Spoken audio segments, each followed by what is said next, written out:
가을 극장가에 두 편의 영화가 도착했습니다. 왕년의 탑스타 박중훈과 현재 대세 하정우가 감독으로 데뷔한 작품 탑스타와 롤러코스터입니다.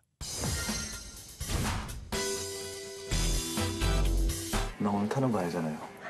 자, 먼저 롤러코스터죠. 주인공은 한류 스타인 마준규라는 사람입니다. 스캔들로 인해서 갑자기 급하게 한국행 비행기 올라타게 됩니다. 그런데 이 비행기를 올라탔는데 온갖 이상한 캐릭터들이 그 속에 다 있는 거죠. 여기 영화배우 마준규 씨가 인사드리러 왔습니다. 그리고 요즘 유명한 걸그룹과 스캔들이나고 임신도 시켜서 세상이 떠들썩합니다. 그러든지 말든지. 그 외에도 온갖 다양한 인간 군상이 나오면서 한바탕의 요절복통 상황을 만들어내게 됩니다.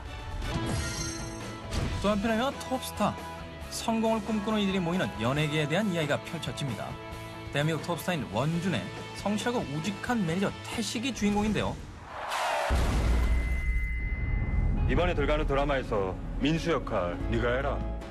자신이 그토록 바라던 배우의 꿈을 이루게 된 태식이 정상에 이르렀다가 순식간에 나락으로 떨어지는 잔인한 욕망을 그리고 있습니다.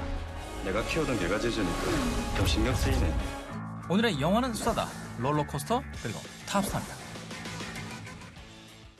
자, 이 두 편의 영화가 개봉이 됐을 때 가장 많은 화제를 모았던 것은 역시 이 영화 속에 출연하는 배우들이기보다는 영화의 감독들이 아니었나 하는 생각이 듭니다. 그렇습니다. 사실 이 하정우와 박중훈, 박중훈과 하정우라는 이 두 명의 남자 배우, 충무로의 과거의 영광 그리고 오늘의 영광을 대변하는 가장 상징적인 인물들이잖아요. 요즘 젊은 관객들 입장에서 보면 박중훈 씨를 사실 잘 상대적으로 덜 알 수도 있잖아요. 그분들이 잘 모르셔서 그런데 예를 들면 90년대 게임의 법칙 같은 영화, 투캅스 같은 영화, 혹은 인정사정 볼 것 없다 같은 영화를 보면 박중훈 씨의 파워는 정말 굉장했었죠. 자, 그러면 국내에서는 과연 박중훈과 하정우, 하정우와 박중훈가 최초의 배우 출신 감독이냐? 그렇지는 않습니다. 네네.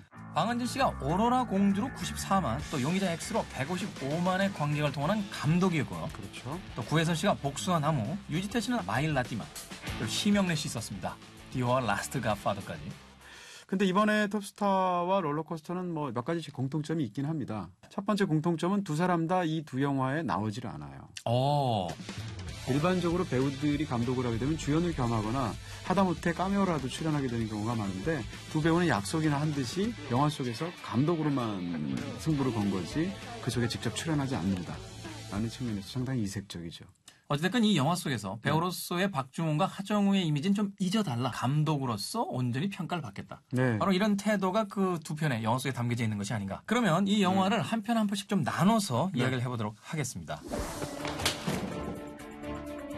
그래, 바로 그거야. 잘하네. 배우가 바라보는 영화계라는 측면에서의 어떤 시각을 가지고 자, 이 영화가 만들어졌다라고 볼 수 있을 것 같습니다. 네. 어떻게 보면 약간 자전적인 이야기가 담겨져 있을 수도 있겠다라는 또 생각도 들어요. 그렇겠죠. 근데 그걸 그대로 하면은 누가 누군지 다 알 테니까 살짝 변형을 한 것 같은 느낌들이 있는데 예를 들어서 극 중에서 김수로 씨가 맡은 배역 같은 경우에 몇몇 배우들이 사실은 떠오르기도 해요. 장원준 축하한다. 나무주연상. 감사합니다. 가식을 버리고 본질을 찾아 이들아. 그런 의미에서 연예계의 어떤 쪽을 우리가 거울을 이렇게 살짝 들여다보는 것 같은 그런 재미들이 이 영화 속에 있죠. 그런가 하면 하정우의 연출이 돋보였던 롤러코스터. 이 작품은 사실 영화를 보면서 느낀 건데 국내에는 없었던 장르의 영화가 아닌가 하는 생각이 들 정도로 굉장히 독특한 모양새와 그 형태를 가지고 있습니다. 네네. 특히나 그 커튼이 쳐진 뒤에 승객들과 이제 괴리된 상태에서 승무원들끼리 나누는 그 대사를 보면 네네. 마치 그 만담을 하듯이 그렇습니다. 아주 그 맛의 어떤 말의 맛을 살리는. 아가씨. 네. 상처난 거 괜찮을까? 흉지지 않을까? 지금 말씀해 주신 대로 롤러코스터의 가장 큰 재미는 그런 말장난일 수도 있고 혹은 슬랩스틱 코미디일 수도 있고 이런 엉뚱한 상황이 주는 재미가 이 영화의 사실 가장 큰 강점이라고 말할 수가 있고요. 예를 들면 이런 식이죠. 비행기에서 기장과 부기장은 두 사람만 있으니까 승객들은 못 보잖아요. 그렇죠. 근데 그 상황에서 기장이 술을 마십니다. 술 갖고 와.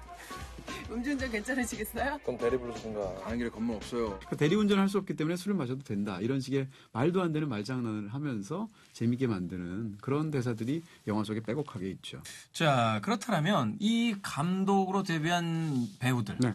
과연 100% 우리가 만족할 만한 연출력을 보여줬느냐? 네. 거기에 대해서는 약간의 또 의문이 또 생기는 것을 어쩔 수 없습니다. 롤러코스터의 경우는 뭐라고 그럴까요? 개별적인 그런 말장난 개그나 상황이나 이런 것들은 재밌는 경우가 많아요. 근데 영화를 전체적으로 보면 이런 것들이 너무 분산되어 있다는 느낌이 들고 네. 영화가 너무 에피소드 중심으로 되어 있어서 구심력이 너무 약한 게 아닌가 이런 느낌이 있고요. 극 중에서 대사를 주고받을 때 너무 빨리 주고받습니다. 그렇죠. 사실 그 모두가 똑같은 말투로 그 서로의 어떤 랠리를 하듯이 대사를 해버리니까 여러 사람들이 얽혀 있음에도 불구하고 각각의 개성은 그렇게 잘 드러나지 않는 듯한 느낌이 좀 있거든요. 면도하다 비었고요. 사키를 소독을 했는데 괜찮을지 모르겠네요. 괜찮아요. 잘 대처했어요? 선생님, 거기 아니에요. 여기에요. 잠시만요. 아주 잘했어요. 일상생활에 지장 없을 거예요. 감사합니다. 근데 그 빨리 주고받는 것이 사실 리듬을 만들어내는 굉장히 그리고 또 그걸 스피디하게 만들어내는 순기능도 있겠지만 이 영화 같은 경우에 역기능이 더 많았을 수도 있겠다라는 생각이 드는 거예요. 톱스타의 경우도 얘기를 해야 될 것 같은데요. 톱스타의 경우에 아쉬운 점은 오히려 연기력에 있었던 것 같아요. 저는.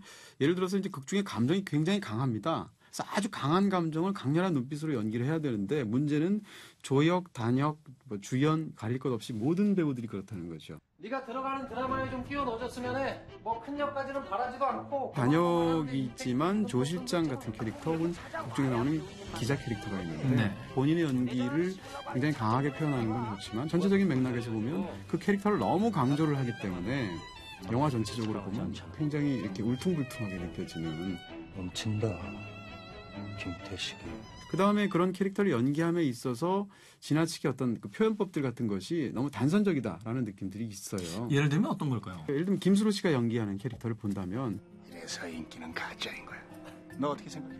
풍자를 위한 캐릭터인지 희화화를 위한 캐릭터인지 아니면 그냥 유머러스하게 넣은 건지 그게 아니면 감독이 말하고자 하는 바를 집어넣은 메시지를 얘기하는 건지 물론 영화를 다 보면 그건 짐작은 들지만 그런 데 있어서 굉장히 좀 이상하게 만들어져서 오히려 캐릭터 자체가 초현실적으로 보여요.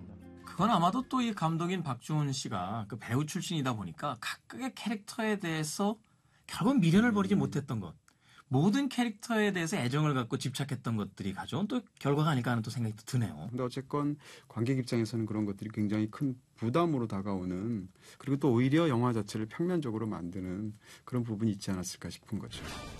자, 그렇다면 이 톱스타와 롤러코스터 피해갈 수 없을 것 같아요. 네. 별점 알아봅니다. 롤러코스터에 대한 제 별점은 3개입니다. 그리고 톱스타에 대한 제 별점은 2개 반입니다.